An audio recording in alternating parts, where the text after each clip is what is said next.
Ahorita, ay, yo entiendo más que hablo, pero sí hablo español. I never dated a white guy until I was like a grown up. Huh?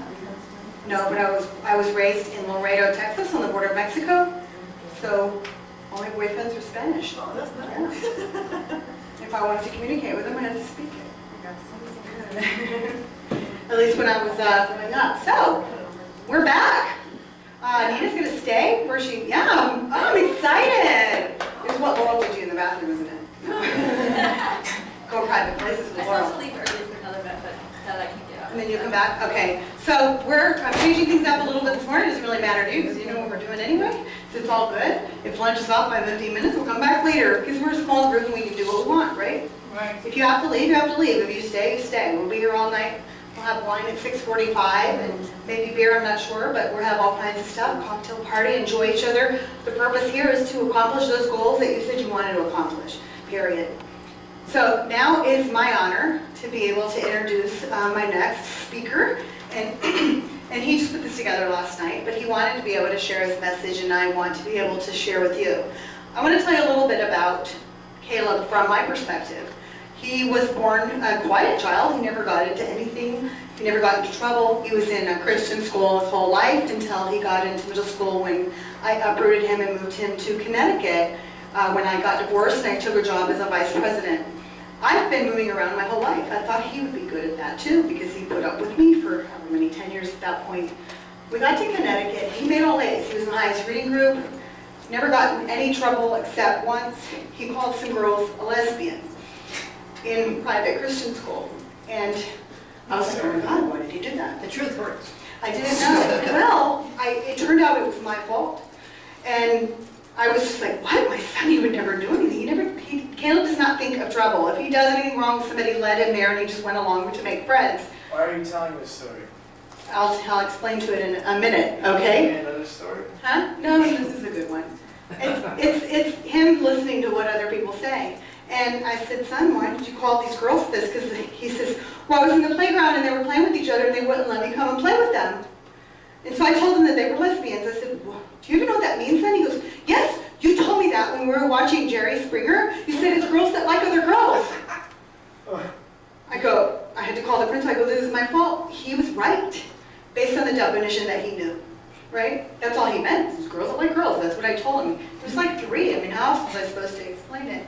But he was that really good kid that all the teachers said, most well-behaved, most respectful child in class. One teacher even said we had to ask him to stop saying yes ma'am and no ma'am and yes or no sir because the other kids were teasing him.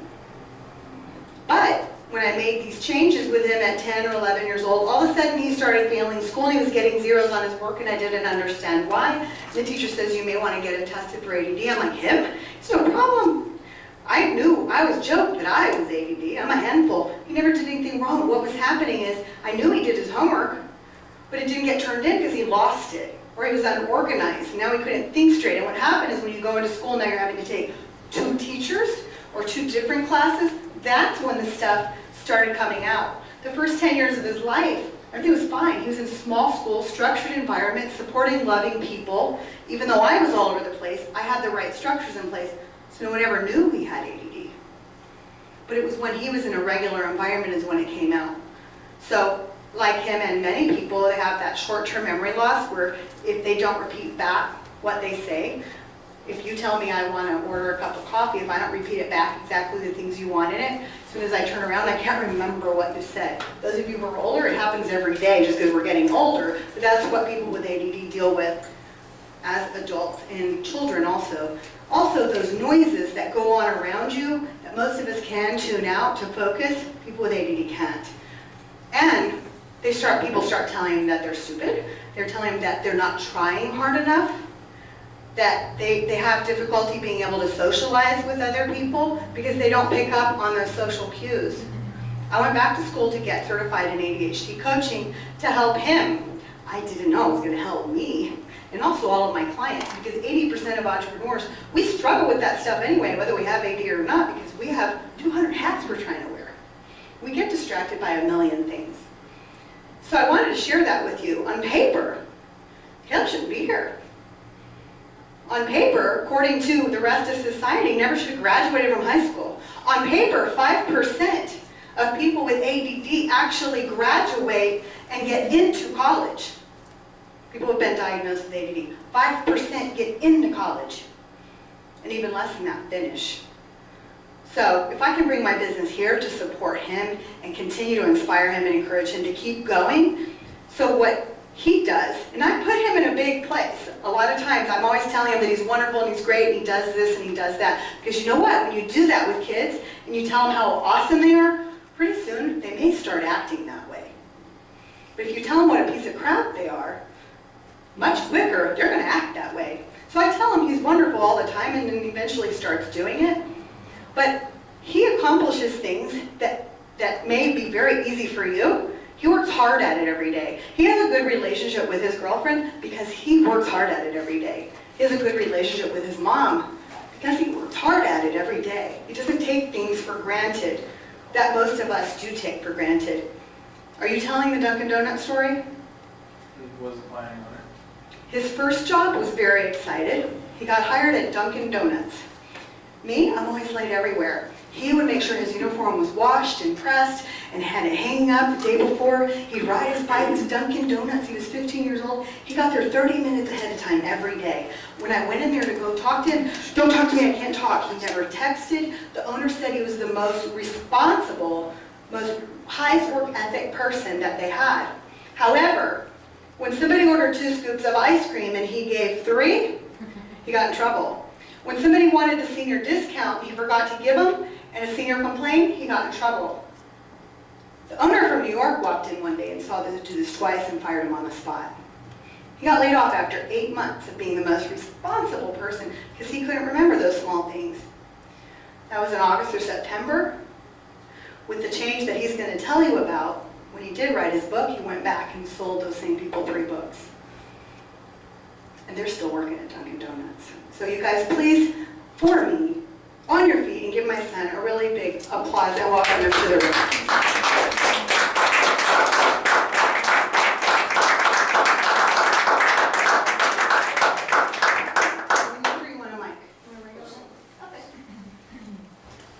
I am Kip. Put it on. Bluetooth. Other ear. Which way is it good? Either. And I'm almost got to help you put your tie on. Now you look like Tony Robbins. So I'm Caleb Sessions, and obviously I'm her son after that. And so my first question is, how many of you have had a dream or a passion that has been inside of you since you were a little kid?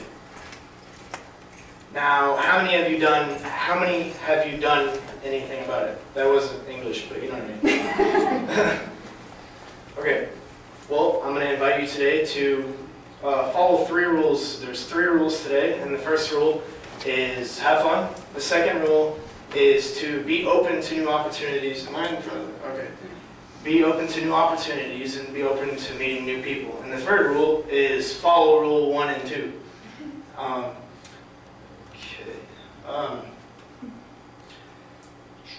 Have you guys ever wondered what it would like to? Have you ever wondered what it would be like to have whatever you want? I'm talking like Yoda today, but do you guys? Okay.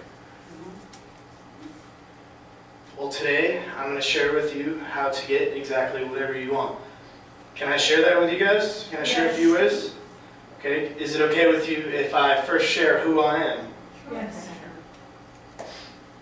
I'm Caleb Sessions. I'm an 18-year-old freshman at University of South Florida, St. Petersburg, right downtown, next to Dolly. Most of you guys are from here, so you know.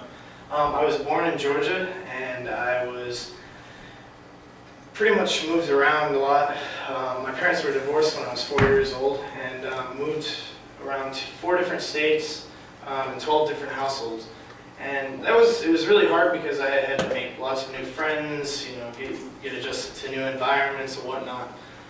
And so this is me when I was a baby, and I was a little bit bigger of a baby there.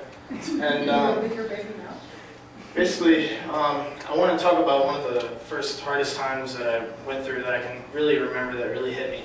It was when I was 12 years old, and I got diagnosed with ADHD. And within the next few months, my father actually passed away, and that was really hard for me and us both, and it really messed a lot of things up at the time. It wasn't working out. It just didn't make any sense. Honestly, it was more so confused. I didn't know what to feel besides confused and lost, and it didn't really hit me until later on. So anyways, I'm going to fast forward to high school. Was this freshman year? This is freshman year or sophomore year. Anyways, I was a lot bigger, as you can see, and I had gotten involved with the wrong people. I actually ended up getting arrested my sophomore year, and then I ended up switching schools, then moving to the next town over with Dan, and then I started working out. And so I started that, and then she took me to a 3-day event with Laurel Langmeyer. Maybe some of you have heard of Laurel Langmeyer. It's called 3 Days to Cash, and 3 Days to Cash is basically an event where you have to come up with an idea to make money. And the idea that I had was Caleb's Word. Oh, did I press? Yeah. Oh, okay. So the idea that I had come up with was Caleb's Word, and it was to answer questions that parents sent in a weekly video blog. And it turns out that didn't really stick, but someone there gave me the idea to write a book. I'm like, write a book? I don't even like to read, so why would I write a book? And so I ended up writing that book, and then 2 months later, it was published. But what I wanted to share with you is, this is Laurel Langmeyer, by the way, and this was actually at the event. This is before I had a book, and at this event, I had pre-sold over $300 worth of non-existent books. I didn't even know what the chapters were going to be called. I was just like, I think was it called something different? I was like, the 7 days to understanding your teen. That's what it's going to be. And so I made $300 within the 2 days, or 3 days, and I was like, there's something about this entrepreneurship stuff. And so, like I said, 2 months later, it was published, and then I had my first event about a month and a half later, and they asked me to speak. It was with Drew Reynolds, the X Factor winner, so she'd been she had been singing all over the country and whatnot, so I'm like, why would I'm like really nervous, why would I want to speak? There's no way I'm speaking. Somehow they got me to actually speak, and I was really nervous, felt like I was going to puke, but I got through it, and it turned out, I ended up knocking it out of the park. I don't even know how many books I sold there, but a lot of people were really inspired by my story, and I ended up selling books. So from then, I started speaking a lot more, and then I ended up, along the way, of course, I met a lot of different people. So from speaking, someone came up to me and they said, Caleb, we want to invite you on an internet television show to interview you. And I'm like, okay. So we went on there. It was really quick, and it was nice. And I was like, did I do good or did I not do good? And but it turns out after the fact that the producers of the television station wanted to find a teen who was basically who had an impact on the community, who made a difference, because they had done a show in the past. Turns out the show that they wanted to do, called Teen Talk, we went through several different girls, didn't work out, so we changed the name to Young Perspectives, and then we ended up pairing up with a girl named Claudia Mendoza, and like I said, the show is called Young Perspectives, and it was basically sex, drugs, and rock and roll for millennials nowadays. So I was 17, she was 22, so age 17 to 22, and we talked about pretty much everything and basically letting young people know that they're not alone. And from that, actually at the same time I was applying to colleges, and so the season was about 13 weeks long. I was supposed to be applying to colleges throughout that time, but I mean, I guess I kind of procrastinated and put it off till the end. You can even ask Dan. So, yeah, I remember that. But and so I procrastinated on that. Then I heard about USF St. Petersburg, and I applied to USF St. Petersburg. And I sent them a letter of who I was, who I have become, and who I want to be. And I literally got the letter 3 days back after I sent it to them. So I'm like, wow, I sent it to them, and they sent it back 3 days. That must mean I'm special or something, you know?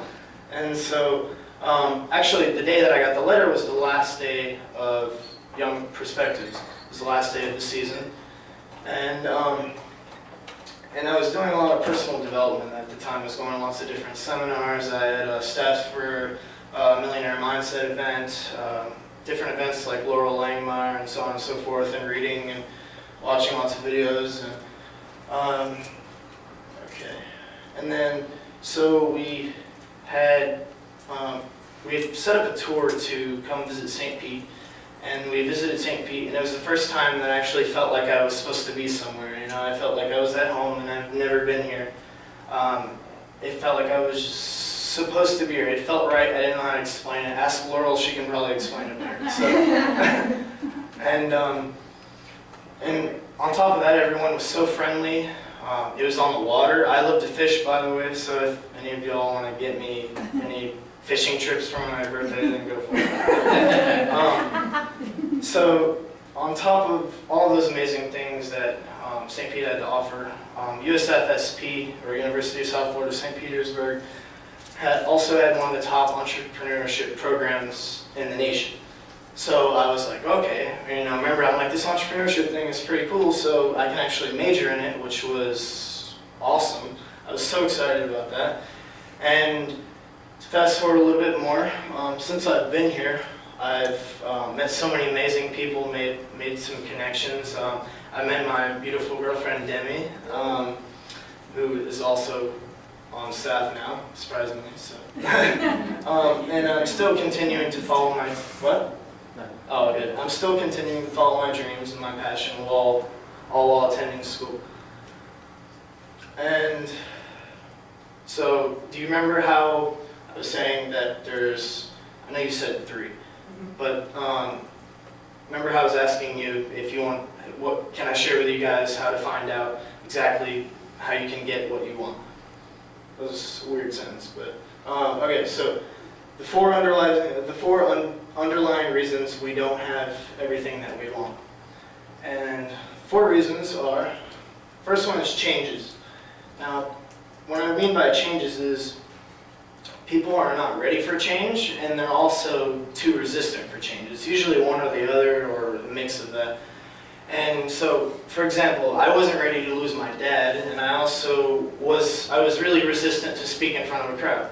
But if I had not accepted the fact that I had lost my dad, and I love him, but if I had still been mourning in that, and I had not accepted that, and respected it and understood it, and also was very thankful and happy for the time that I did have with him and I got to spend time with him, I would still be stuck in the past. I would still be mourning over the fact. I would still be lost. I would still be, I'm just going to stop talking about this because I'm probably going to, but, so, and then also, if I had resisted to speaking, I would not be up here with you guys right now. I mean, there's no better example than that. So basically, I'm not going to lie to you that change is not easy. Well, not all the time. It's not going to be easy, but it's something that you're going to have to deal with and accept if you want to have the things that you want to have in your life. Second one is negative people. Little frowny face and all of the happy people. It's usually the other way around, actually. You're usually the one smiley face with a bunch of negative people. And there's all different kinds of negative people that come in all different shapes and sizes.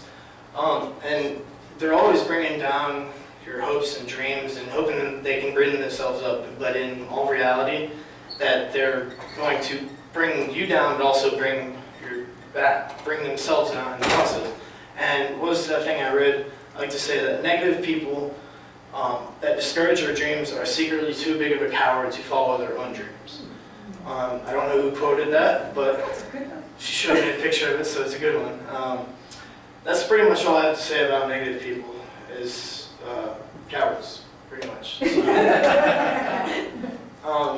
And then the third one is not knowing that it's going to be okay. So that's what's keeping you from not having what you want. So it's not knowing that it's all going to be okay.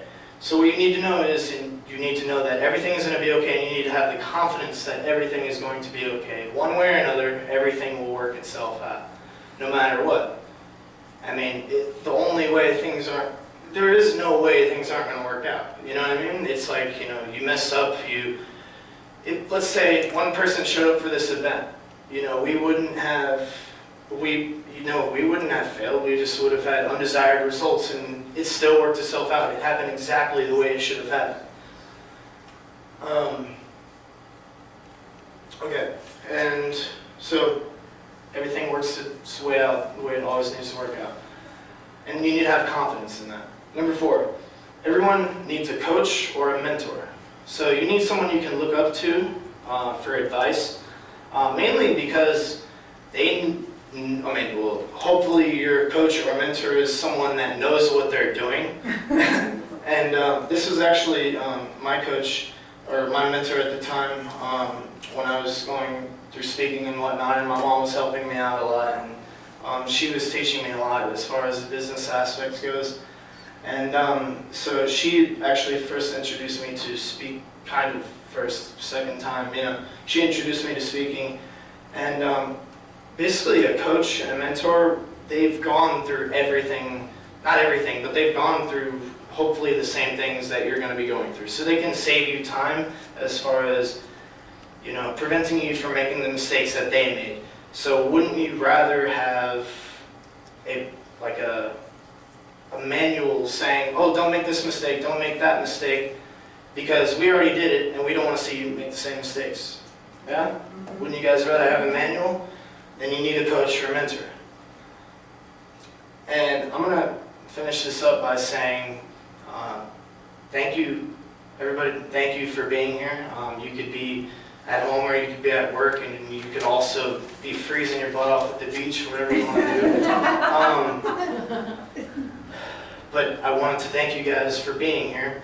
And as she was saying, the reason that I'm here is for Speak Self Serve, is because that if I can do this and she can do this and we can both do this and the whole team can do this, then anybody can do this. Because I was failing school, I was 250 pounds overweight. I don't have a dad. I've had father figures before. I don't have a dad. And I didn't have things looking good for me, but guess what? I did it. And my question is, are you guys ready to take it to the next level?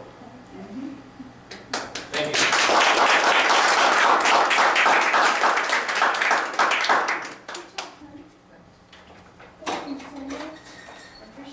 Okay, so let me have where's the other part of my panel? Where's my panel? Do you guys like that? Somebody, let's see. I would like to hear one aha that you got from Caleb. He's an 18-year-old that struggles with a lot of the same things that some of us have struggled with in our life. But I would love to hear what you got from that, because we can always learn. I learned something just listening to him, and I hear him all the time. Anybody? What did you get out of it? Because you were like, oh, and that. And I hear you talking over here in this ear. What did you hear?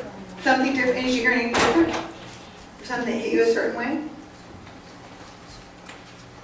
It was really the changes and how they are, scary to do, because you don't know what's going to happen. It's something different. It's needed, but the fear of not knowing is a definite thing that stuck out. There it works now. Anybody else?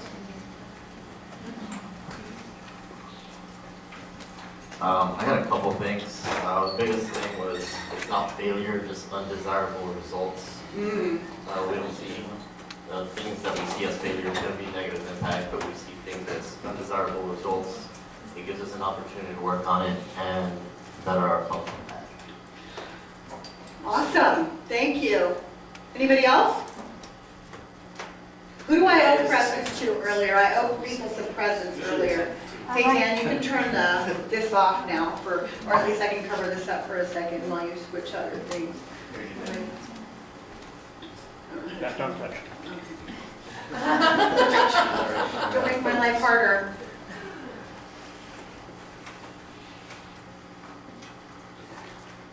So when I said earlier, I said the first two people that get bikes were gonna get presents. Who were they? That didn't give you presents, that's what I thought, okay. You did? Yeah. And who was the other person? Do you remember?